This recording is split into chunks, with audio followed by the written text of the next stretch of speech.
alors bien évidemment, le numérique travaille pour l'attractivité parce qu'aujourd'hui, aujourd'hui, bon nombre de concitoyens, et d'autant plus avec le Covid, se trouvent un peu à l'étroit, effectivement, dans des zones urbaines et dans les villes, et lorgnent, j'allais dire, vers les territoires ruraux.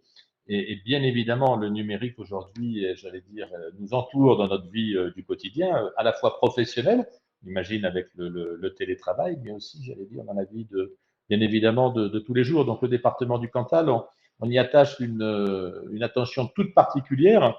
Et il est à noter que dès le début des années 2000, on s'est posé la question, effectivement, pour apporter le très haut débit au niveau de l'ensemble des habitants du Cantal. Donc, tout ça, on le fait en collaboration au niveau de l'Auvergne, avec la région Auvergne-Rhône-Alpes, pour pouvoir déployer la fibre. Alors, il n'y a pas que la fibre, mais pour pouvoir déployer la fibre auprès des foyers cantaliens. Et d'ailleurs, dès le 31 décembre 2022, 92% des concitoyens du Cantal auront la fibre raccordable au pied de leur habitation, avec l'objectif, bien évidemment, d'être à 100% en 2025. Mais ça va au-delà, hein, puisque en parallèle, on travaille aussi, j'allais dire, avec les technologies alternatives, telles que le satellite ou autre. Mais je crois effectivement que c'est essentiel, essentiel aujourd'hui de pouvoir déployer cette fibre. Alors ça, bien évidemment, il y a des investissements importants à réaliser sur les infrastructures, mais bon, c'est un effort qui est essentiel aujourd'hui. Et j'ai tendance à dire que en regardant dans le rétroviseur, s'il y a 15 ou 20 ans, c'était un facteur d'attractivité pure.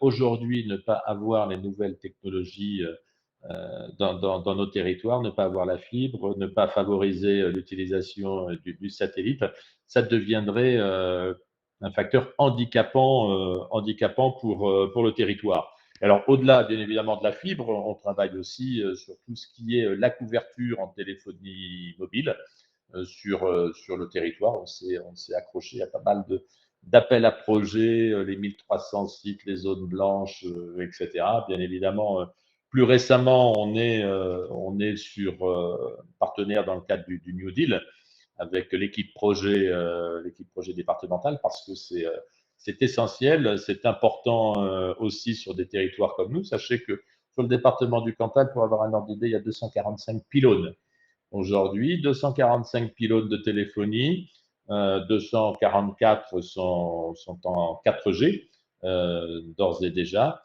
mais imaginez sur 240 communes. On va se dire c'est suffisant. Eh bien non, ça n'est pas suffisant. C'est vrai qu'on est un territoire, j'allais dire, au relief difficile, au relief montagnard. Donc bien souvent, il faut plus d'un pylône pour pouvoir couvrir, j'allais dire, un seul site. Donc, on estime le besoin encore à une cinquantaine de pylônes pour pouvoir c'est-à-dire couvrir de manière satisfaisante le territoire cantalien, même si en zone de montagne, on sait pertinemment qu'au fond d'une vallée, derrière une montagne, on aura peut-être quelques difficultés, j'allais dire, de, de, de réception, mais la volonté est là et on avance parce que c'est d'une impérieuse nécessité, à la fois pour les Cantaliens, mais également en termes d'image que l'on renvoie auprès de compatriotes qui souhaiteraient nous rejoindre. Et puis toujours, j'allais dire, au niveau des infrastructures, on a mis en place sur le territoire un cyberbus, le Cybercantal bus. Là, on a deux bus sur le département qui sont à la fois labellisés France Service, mais qui sont là aussi pour sillonner le département et en particulier aller vers des territoires éloignés de maisons France Service ou de bourgs plus importants. Donc, aller sur des petites communes en apportant différents services. Alors, il y a les maisons France Service, bien évidemment. Il y a aussi, j'allais dire aussi, tout ce qui est l'information et le service du conseil départemental. On va au plus proche. Et puis, ça nous sert aussi à organiser des animations pour favoriser l'inclusion numérique. Donc ça, c'est important. Deux bus qui sillonnent effectivement, j'allais dire, les campagnes cantaliennes. L'infrastructure également avec les intercommunalités, voire des communes. On a tout ce qui est les tiers-lieux. On a développé un programme cybercantal tiers-lieux. Là, c'est une volonté aussi pour promouvoir à l'origine, pour promouvoir le télétravail, puisque c'était une volonté. Et on a vu avec la crise du Covid, hein, d'ailleurs, à titre d'anecdote, pendant le Covid, la première phase de confinement pardon, dur, avec 3 mois à la maison, nous avons accueilli dans le département du Cantal à peu près 12 000 compatriotes qui sont venus dans le département. Alors, s'ils sont venus dans le département, c'est parce qu'ils avaient une maison de famille, parce qu'ils avaient des amis, etc.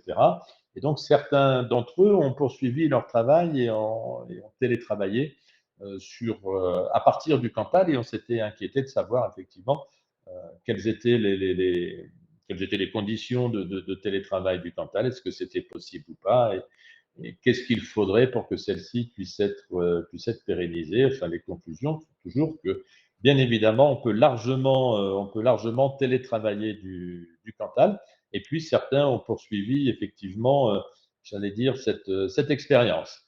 Et puis, pour terminer sur les infrastructures rapidement, on a le campus Cybercantal.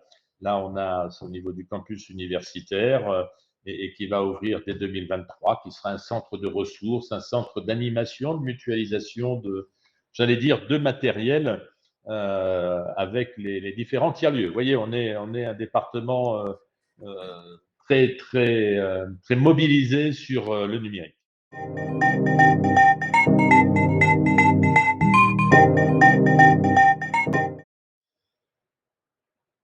Pour accueillir de nouveaux habitants dans un territoire hyper rural, je crois que la première des choses, la chose qui est à mettre en avant, c'est le dynamisme territorial qui s'organise autour de certains points. Alors, bien évidemment, le numérique est important aujourd'hui, comme je le disais, il fait partie du quotidien professionnel et privé, donc ça c'est essentiel. C'est le tissu économique, bien évidemment, avec des offres d'emploi, puisque c'est la première des choses, mais ça va bien au-delà.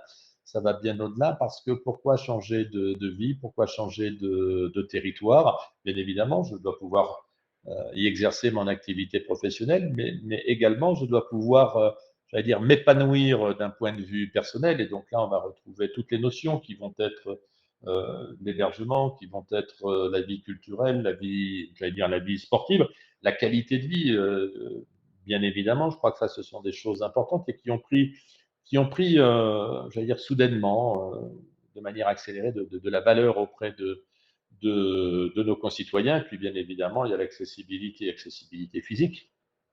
Voilà, la mobilité, voiture, le rail, les airs, par exemple. Et puis, le numérique vient aussi, j'allais dire, compléter tout ça avec l'accessibilité et l'ouverture, bien évidemment, sur le monde. Donc, il y a, j'allais dire, des points importants, le dynamisme qui s'organise autour de tout ça. Et puis, j'allais dire, le deuxième point qui est essentiel, c'est la capacité à accueillir. C'est-à-dire que, bien évidemment, je porte un projet professionnel, alors soit d'être collaborateur dans une entreprise, soit de m'installer en tant que chef d'entreprise, en tant que créateur de projets ou autre, mais j'ai également mon projet de vie. Alors si sur tout ce qui est professionnel, on est quand même entouré. Si je prends l'exemple du département du Cantal, bien évidemment, on a les chambres consulaires, que ce soit la CCI, la Chambre des métiers, la Chambre agriculture, on a l'agence entreprise Auvergne-Rhône-Alpes qui a une antenne dans le département. Enfin, on est encadré, j'allais dire, sur le volet professionnel. C'est vrai que sur le projet de vie, c'est important aussi d'être accompagné. Je pense que demain, un territoire qui va accueillir, qui va savoir accueillir, savoir répondre aux problématiques de trouver un logement, aux problématiques des gardes d'enfants, aux problématiques de l'offre culturelle, apporter l'information. Je pense que effectivement, ça, c'est essentiel.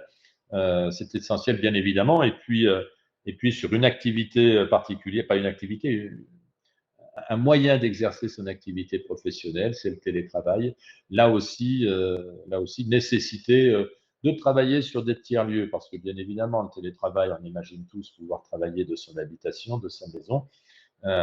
Voilà, mais il est important aussi, me semble-t-il, et c'est des échanges que l'on peut avoir avec des télétravailleurs, de pouvoir échanger de pouvoir échanger avec des collègues, etc. Et le fait de pouvoir se retrouver dans certains espaces, type tiers-lieux ou autres, c'est important.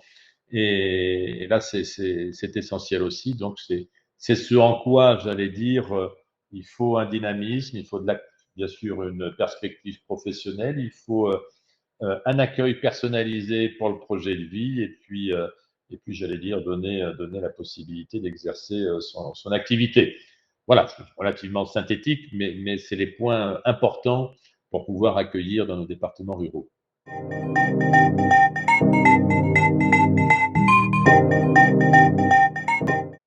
Par le numérique, effectivement, je disais, on le trouve partout. On le trouve partout aujourd'hui dans le quotidien, pour l'activité professionnelle ou autre. Et c'est vrai que sur le tourisme, on le trouve partout. On le trouve partout, à la fois pour, j'allais dire, vanter les, les, les, les, les atouts du Cantal, hein. Par exemple, nous, on a développé une application Cantal Rando et Découverte. Là, vous allez retrouver plus de 500 PR, donc de randonnée pédestre, 120 itinéraires de VTT, les balades autour du patrimoine, etc., avec tout un tas d'informations. Donc, ce qui nous permet, bien évidemment, d'une part d'harmoniser l'offre, et celle-ci, hein, puisque c'est un travail qui a été fait avec l'ensemble des offices de tourisme. Donc, en tout point du Cantal, effectivement, vous avez une offre qui est normalisée, etc. Donc ça, c'est essentiel.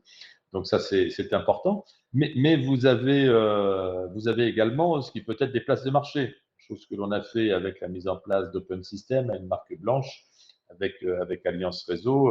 Là aussi, c'est donner rapprocher en fait l'offre de la demande, donc le prestataire touristique et le client. Donc voilà, ce sont des possibilités ouvertes pour faire connaître, pour vendre, bien évidemment. Donc c'est essentiel. Mais pour arriver j'allais dire, à faire tout ça, il y a deux points importants. D'une part, avoir l'offre. Donc là, parce que la data aujourd'hui, c'est important, d'autant plus dans des secteurs, j'allais dire, économiques et concurrentiels. Encore faut-il récupérer l'ensemble des données pour les faire partager aux clients potentiels et en l'occurrence à nos amis visiteurs. Donc, on travaille sur une plateforme, enfin, Apidae, qui nous permet effectivement de collecter tout un ensemble d'informations de la part des prestataires, de la part d'animations, de sites qui se visitent ou autres, avec tout un tas d'infos et on arrive à gérer cette data pour la mettre à disposition des visiteurs. Ça, c'est essentiel, j'allais dire, c'est peut-être même, c'est le premier étage de la fusée, c'est récupérer de la data. Ensuite, c'est de le proposer aux touristes avec un moyen de commercialisation donc, que nous avons. Et puis, bien évidemment, alors, il est important aussi, sur toutes les politiques publiques, mais d'une manière générale, d'arriver à mesurer l'impact des politiques que l'on influe. Et donc là, aujourd'hui, avec Fluvision, par exemple, hein, qui est un service proposé par Orange, qui nous permet, à partir de la téléphonie, de mesurer les fréquentations de sites, que ce soit sur des gens qui viennent de manière permanente, que ce soit sur d'excursions, avec, j'allais dire, une précision puis une réactivité importante. Une réactivité importante, puisqu'aujourd'hui, on a les données à J+2, alors que si je me réfère à l'INSEE, on va être à N+3. Donc c'est essentiel de pouvoir mesurer les actions que l'on fait, mais au préalable, il faut collecter l'info, la mettre à disposition du public, donner un moyen d'acheter et donc de vendre pour les prestataires et de mesurer effectivement nos retombées. Donc, ce qui fait bien voir effectivement que l'activité touristique baigne totalement aujourd'hui dans le numérique, c'est essentiel, avec des visiteurs qui se sont pleinement inscrits dans j'allais dire, la recherche numérique à partir, bien évidemment, des smartphones ou autres. Donc c'est une obligation que d'être sur ces plateformes et de travailler avec aujourd'hui pour un développement touristique.